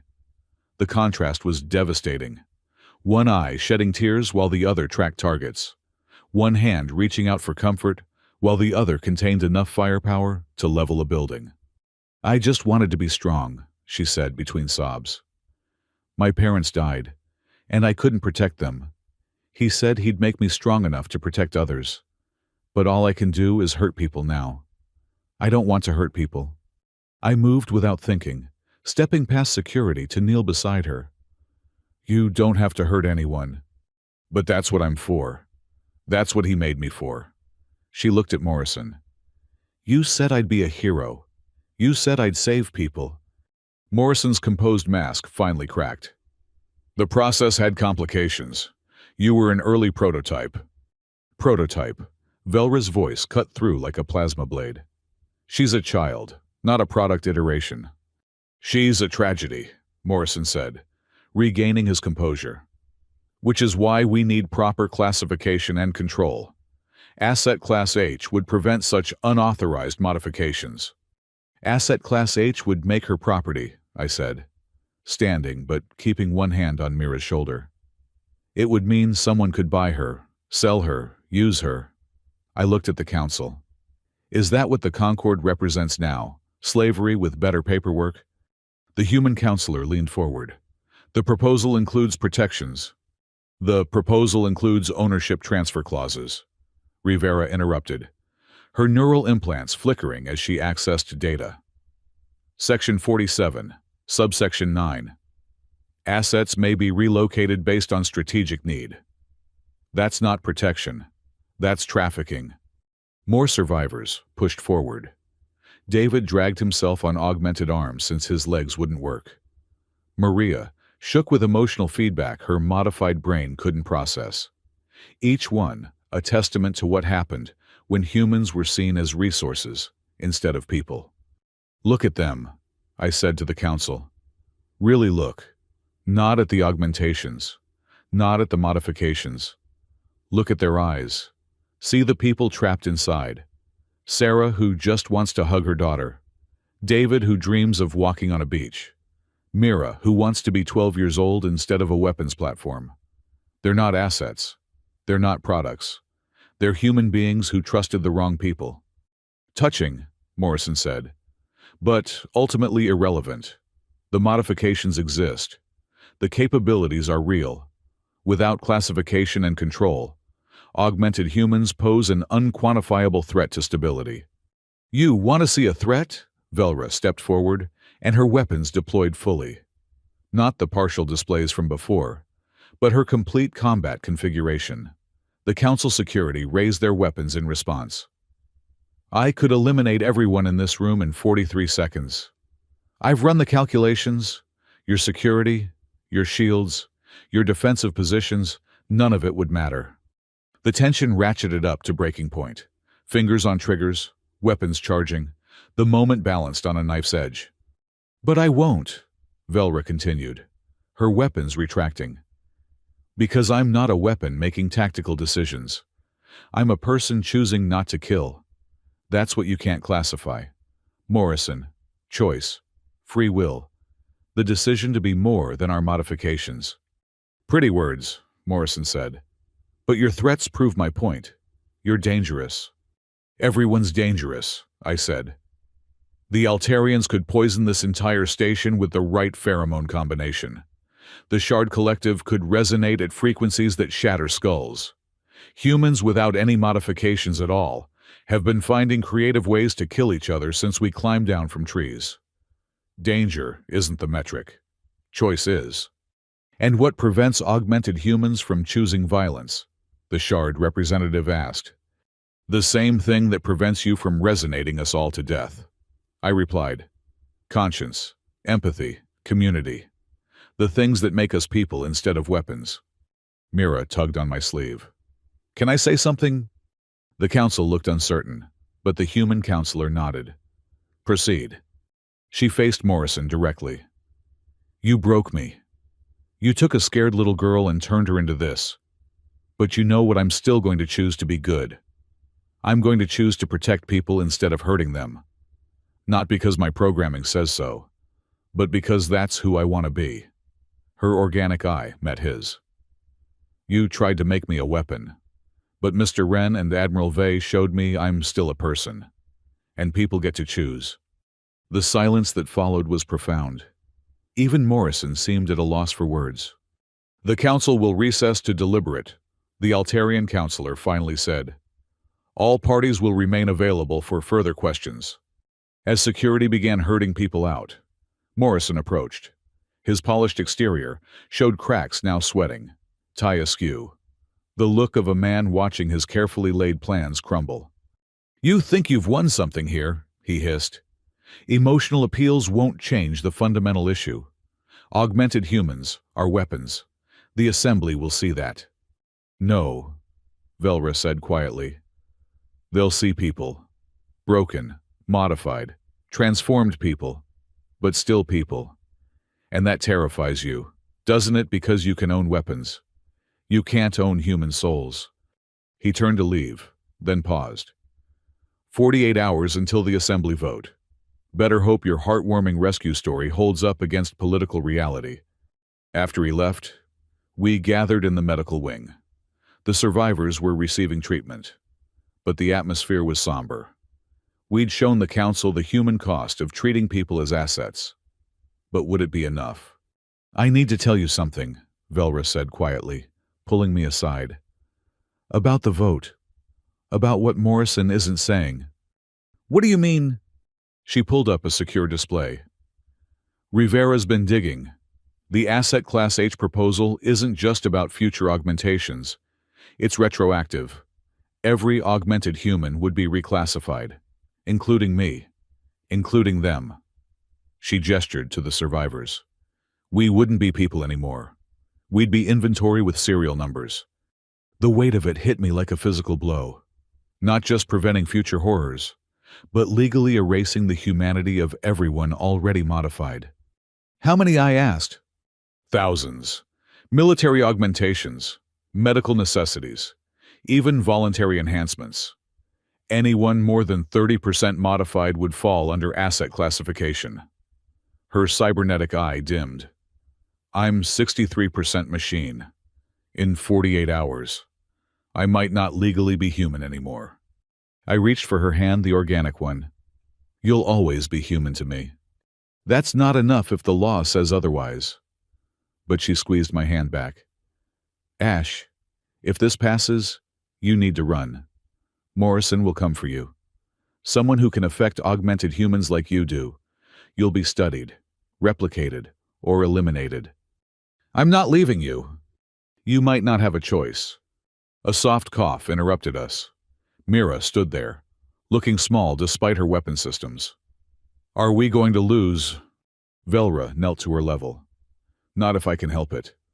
But you're scared, Mira said. It wasn't a question. Terrified, Velra admitted. But courage isn't about not being scared. It's about doing what's right despite the fear. Is that what makes us human beings scared but doing good anyway? I thought about it. About Morrison's cold calculations and the Council's political maneuvering. About the survivors in the medical bay and the choice they represented. Maybe, I said. Maybe being human is about choosing to care even when it would be easier to be a machine. Mira nodded solemnly. Then I want to be very human. As she walked back to the medical bay, Velra stood. 48 hours to save the soul of humanity. No pressure. We've done impossible things before, I reminded her. I made you malfunction with the word cute. That was different.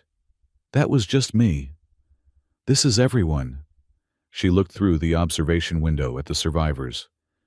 But, you're right. We've specialized in impossible lately. So what's the plan? We show the Assembly what Morrison's really selling. Not order and control, but the death of choice itself. Her expression hardened into something I recognized the Admiral planning for war. Tharn wants a story, we'll give him one. The most human story in the galaxy. Which is, she smiled, and it was sharp enough to cut starlight. People choosing to remain people, no matter the cost. The Assembly Hall was a monument to interspecies cooperation, which meant it was equally uncomfortable for everyone. The gravity fluctuated between zones to accommodate different physiologies. The atmosphere was a carefully balanced cocktail that made everyone slightly lightheaded, and the acoustics were designed to carry every word to the furthest corner, while somehow making everything echo. I stood in the observation gallery, watching delegates from across the galaxy file in for what might be the most important vote in human history. Below, Morrison worked the room like a conductor preparing an orchestra. A handshake here, a whispered promise there. He'd changed tactics since the council hearing, trading his slick corporate image for something more statesmanlike. The concerned leader, trying to protect the galaxy from a dangerous element. Nervous, Tharn appeared beside me, his augmented eyes recording everything. Terrified, I admitted. Good. Makes for better footage. He adjusted something on his optical implant. Your Admiral's speech better be spectacular. Morrison has 43 confirmed votes. He needs 51 for a simple majority. It's not just about the speech. No. Then what's your play? Because from where I'm standing, you're about to watch humanity get classified like livestock. I didn't answer. Couldn't answer. Because our plan hinged on something that couldn't be quantified or calculated. It relied on the one thing Morrison had forgotten in all his political maneuvering. Augmented humans were still human, and humans had never been good at accepting change. They're here, Tharn muttered, and his professional composure cracked for just a moment. They came through the main entrance in formation. Not just Velra and her team. Not just the 23 survivors from Morrison's facility. Hundreds of augmented humans from across the station. Across the system. Military personnel with combat modifications, civilians with medical augmentations, workers with industrial enhancements. They moved in perfect synchronization, a display of coordination that made the delegates shift nervously. But they weren't armed, weren't threatening. They simply took their places in the public gallery, silent witnesses to their own fate. Velra stood at their head, wearing her dress uniform without any weapons visible. The lack of armor somehow made her more imposing. This wasn't the Iron Ghost or the Admiral. This was Velra Vey, human being, standing before the galaxy to argue for her right to remain one. The Assembly Speaker, an ancient Altarian whose pheromones had long since faded to neutrality, called for order.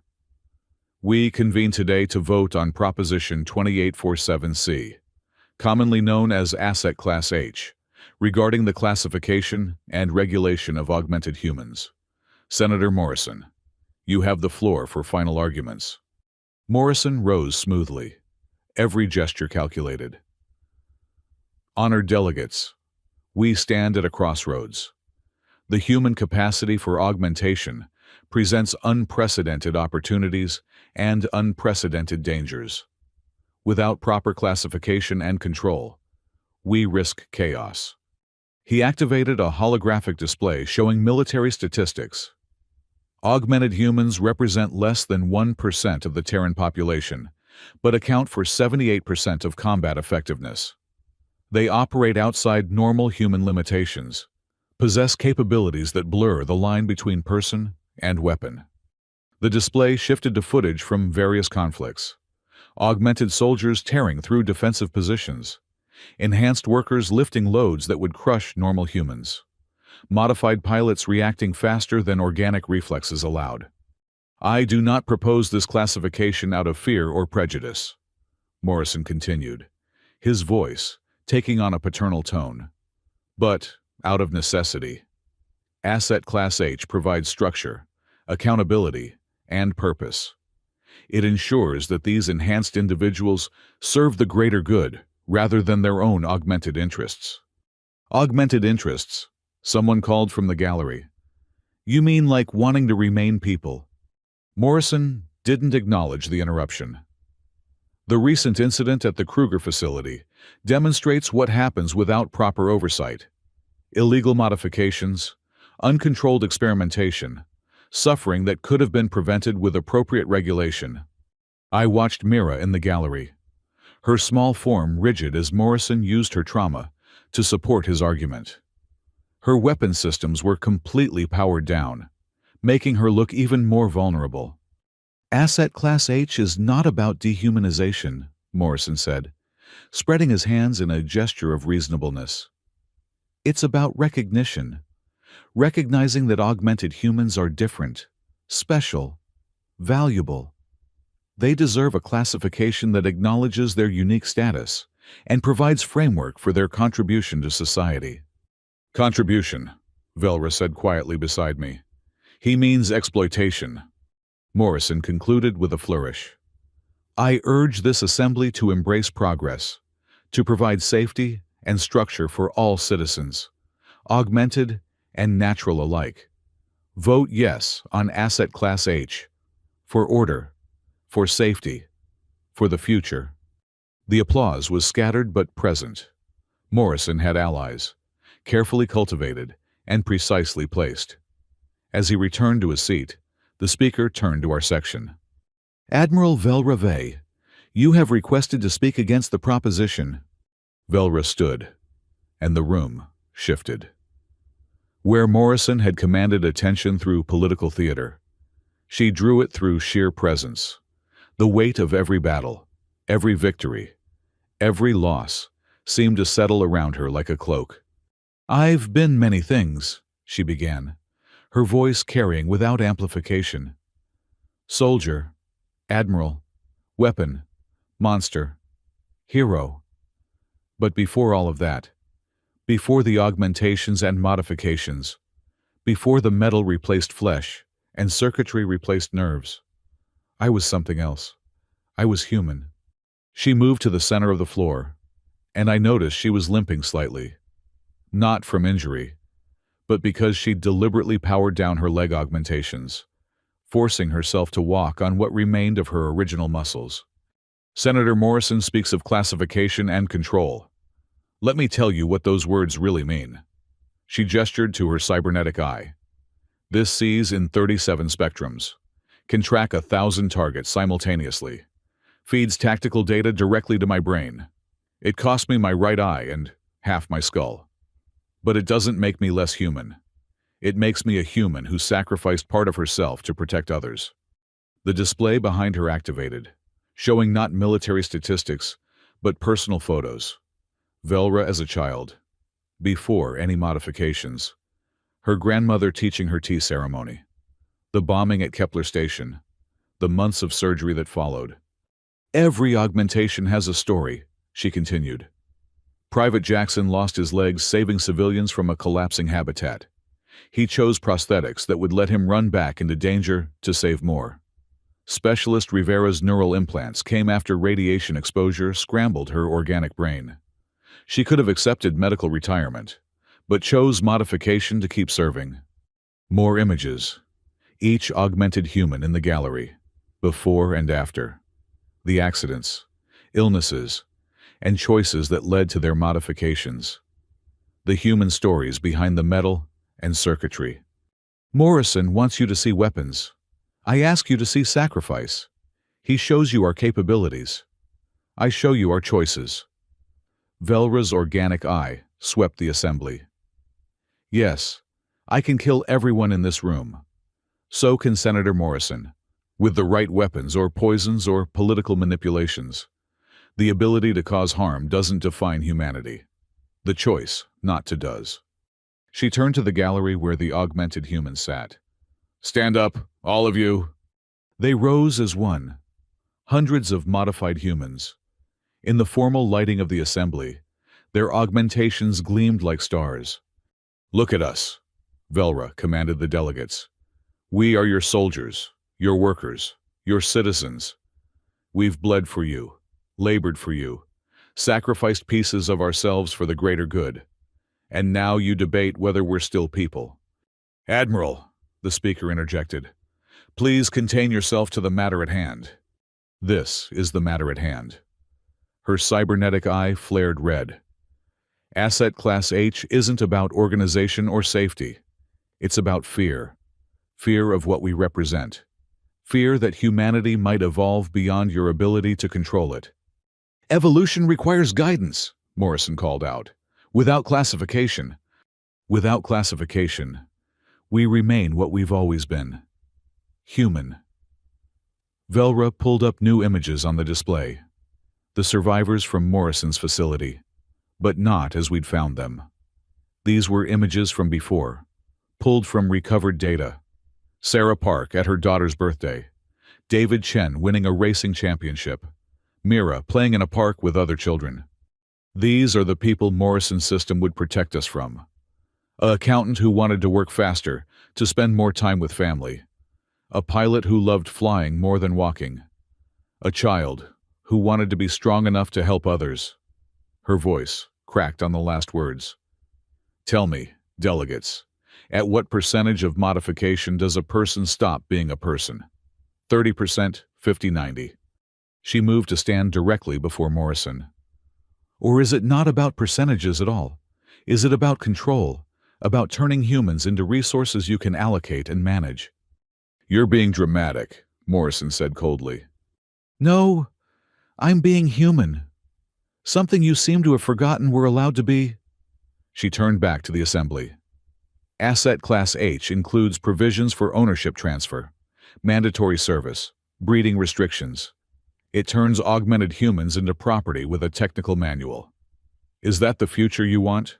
A galaxy where personhood depends on your original parts percentage. A delegate from the Urathi Collective raised a pseudopod. But surely some regulation is necessary. The power differential exists between all species. Velra interrupted. Altarians can kill with pheromones. The Shard Collective can resonate at lethal frequencies. Humans figured out nuclear weapons before we figured out faster-than-light travel. Power has never been equally distributed. That's why we have laws, ethics, choices. She limped back to center stage, the strain of walking without augmentation showing. You want to see what augmented humans choose when given freedom? Look at your gallery. Every one of them could have hidden today. Could have let others fight this battle. They chose to stand here, peacefully, and trust you to see their humanity. Pretty words. Morrison stood again. But words don't change facts. Augmented humans are weapons. Weapons need control. That's when Mira spoke.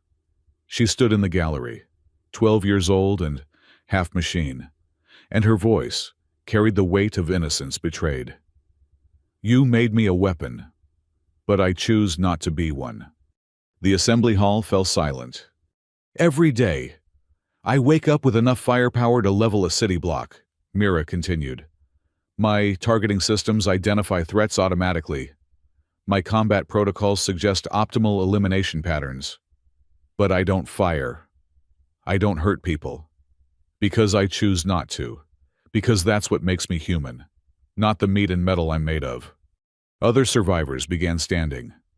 Sarah Parks' synthesized voice crackled through the hall's speakers. I process data at superhuman speeds now. I could crack your financial systems, steal your secrets, destroy your economies. But I choose to use my abilities to help my daughter with her homework. David Chen pulled himself up on his augmented arms. I can interface with any ship in the galaxy. I could steal your fleets, turn your own weapons against you. But I choose to ferry medical supplies to colonies that need them. One by one, they testified. Not to their power, but to their restraint. Not to what they could do, but to what they chose not to do. The assembly watched, mesmerized, as the very people they were debating stood and declared their humanity through their choices. This is what you're voting on, Velra said quietly. Not classification of weapons, but the legal erasure of human souls. Asset Class H doesn't make us safer. It makes us slaves. Morrison tried one last gambit. And if they choose differently, if they choose violence, what protection do natural humans have? The same protection you have now, I said, standing in the observation gallery. All eyes turned to me. Laws, justice, the social contracts that bind all civilized beings. Augmented humans who commit crimes face consequences, just like anyone else. You don't need special classification to prosecute murder or theft or treason. You need it to own people. Mr. Wren, the speaker warned, observers are not permitted to address the assembly. Then I request formal recognition as a witness. I said, I've spent weeks with augmented humans. I've seen them at their most vulnerable, their most human. And yes, I've seen what they're capable of. Admiral Vey could have killed me a dozen times over when I accidentally triggered her combat systems. Instead, she brought me terrible coffee and tried to understand why a compliment made her malfunction. A ripple of confused laughter went through the chamber. Even in the midst of this life or death debate, the image of the Iron Ghost dealing with emotional feedback was absurdly human. You're debating whether augmented humans are people, I continued. But you're asking the wrong question. The question is, what kind of people do we want to be? The kind who classify and control anyone who makes us uncomfortable? Or the kind who recognize that diversity, even augmented diversity, makes us stronger? The speaker looked ready to have me removed, but Velra spoke up. Mr. Wren raises the crucial point. This isn't just about augmented humans. It's about the soul of the galactic conquered itself. Do we stand for freedom and dignity, or for control and classification? The debate raged for another hour. Delegates questioned, argued, postured. Morrison pulled every political string he had, making veiled threats and promises in equal measure. But something had shifted in the room. The presence of hundreds of augmented humans, peacefully asserting their personhood, was impossible to ignore. Finally, the speaker called for the vote. All in favor of Proposition 2847C, Asset Class H. Lights began appearing on the voting board. Red for yes, blue for no. I held my breath as the count climbed. 20 red, 25, 30. Morrison looked confident, tallying his assured votes. 35 red, but also 30 blue. 40 red, 45 blue. The count slowed as undecided delegates cast their votes. 48 red, 49 blue. 3 delegates remained. The entire galaxy held its breath. The Altarian delegate from the Defense Council, the one who'd seemed hostile during our hearing, activated his console. His light flared. Blue. The Shard Collective representative who'd questioned Velra's actions harmonized briefly, then cast their vote. Blue. 1 delegate remained. A human representative from the outer colonies. Someone I didn't recognize. Morrison was frantically sending messages to his console, making last-minute promises or threats. The delegate stood. I've listened to the arguments, seen the fear on both sides. But when I look at that gallery, I don't see weapons or assets. I see my nephew who lost an arm in a mining accident. My daughter's teacher who has neural implants to manage her seizures. My neighbor who chose combat modifications to defend our colony from pirates. He paused. I see humans. Nothing more. Nothing less. His light flared blue. The final count, 49 in favor, 52 against. Asset Class H had failed. The gallery erupted. Augmented humans embraced, cried, celebrated their continued humanity. In the chaos, I saw Morrison's mask finally shatter completely. He looked old suddenly, his perfect features sagging with defeat. But it wasn't over. Order, the speaker commanded. The vote is recorded. Asset Class H is rejected. However, Senator Morrison has filed a secondary motion. The celebrating stopped. Morrison stood, his composure partially restored. I move for the immediate containment of all augmented humans, pending a security review. The rejection of Asset Class H doesn't change the potential threat they represent. Seconded, someone called from the floor. No, Velra said, but the speaker was already calling for order. A motion has been made and seconded. Security containment requires only a simple majority. That's when Mira did something no one expected. She laughed, not bitter or angry, but genuinely amused. A child's laugh that rang through the assembly hall. You still don't get it, she said. You spend all this time debating what to do with us, but you never asked what we've already decided to do with ourselves. She held up a small device. Every augmented human on this station is connected through our modifications. We've been talking during your entire debate, voting on our own proposition. Morrison went pale. What have you done? We voted on whether to remain in conquered space if Asset Class H passed. Mira explained. Unanimous decision. We would have left. All of us. Every augmented soldier, worker, pilot, engineer. You want to see what happens to your infrastructure without us. Your military without augmented defenders. Your economy without enhanced workers. That's extortion, Morrison sputtered. No, Velra said quietly. That's choice. The one thing you can't classify or control. We choose to stay and serve, not because we're assets, but because we're citizens. But if you insist on treating us as property, she shrugged. Property can be relocated. The implications hit the assembly like a shockwave. Thousands of augmented humans across conquered space, all connected, all ready to simply leave. The economic and military collapse would be catastrophic. You need us, Mira said simply. Not as weapons or assets, but as people, partners, equals. So maybe, instead of debating what to do with us, you should try working with us. Morrison's secondary motion died without coming to a vote. No one wanted to risk triggering the exodus. As the assembly dissolved into chaos and recriminations, Velra found me in the crowd. Her cybernetic eye was that warm gold color again, and she was smiling, really smiling. We did it, she said. You did it. That speech was adequate. But it wouldn't have worked without them. She gestured to the augmented humans, filing out of the gallery. Without proving we're more than our modifications. So what happens now? Now, she accepted a cup of something from Jackson tea. I noticed, not coffee. Now, we figure out how to live as humans, who happen to be augmented, instead of weapons pretending to be people. And Morrison, her expression darkened. He'll be back. People like him always are. But next time, we'll be ready. All of us. Together. Tharn appeared. His augmented eyes, practically glowing with excitement. That was magnificent. The ratings are through the roof. The galaxy watched augmented humans save themselves through democracy and solidarity. It's the story of the century. It's not a story, Velra corrected. It's our lives. Even better.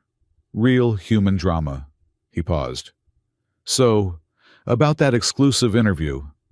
As Velra negotiated with Tharn, I found myself standing with Mira. The 12-year-old weapon who'd helped save augmented humanity looked tired but triumphant. You were amazing, I told her. I was human, she corrected. That's all any of us wanted to be. And the evacuation plan, was that real? She grinned. And for a moment she was just a kid with a secret. We talked about it, whether we could actually do it. Rivera ran the numbers on economic impact. Jackson worked out medical coverage. Everyone contributed. It was like being part of something bigger than our modifications. Community, I said. Family, she corrected. That's what Admiral Vey calls it. We're family now. All of us broken, augmented, modified people. We chose each other. The weight of the day finally hit me. We'd won. But it felt like the beginning of something rather than an end. Morrison was still out there. Other systems might try their own versions of Asset Class H. The fight for augmented human rights would continue. But for now, in this moment, hundreds of humans had stood together and chosen to remain human. No classification could take that away. Hey, Velra called out. Tharn wants to know about the coffee thing. How exactly did you break my systems with the word cute? I looked at her. Admiral Velra Vey, the Iron Ghost, hero of multiple wars, blushing because a journalist wanted to know about her emotional malfunction. You're doing it again, I said. Doing what? Being adorable. Her cybernetic eye flared pink, and every electronic device in a 3-meter radius flickered. But she was laughing, and that was worth all the technical difficulties in the galaxy.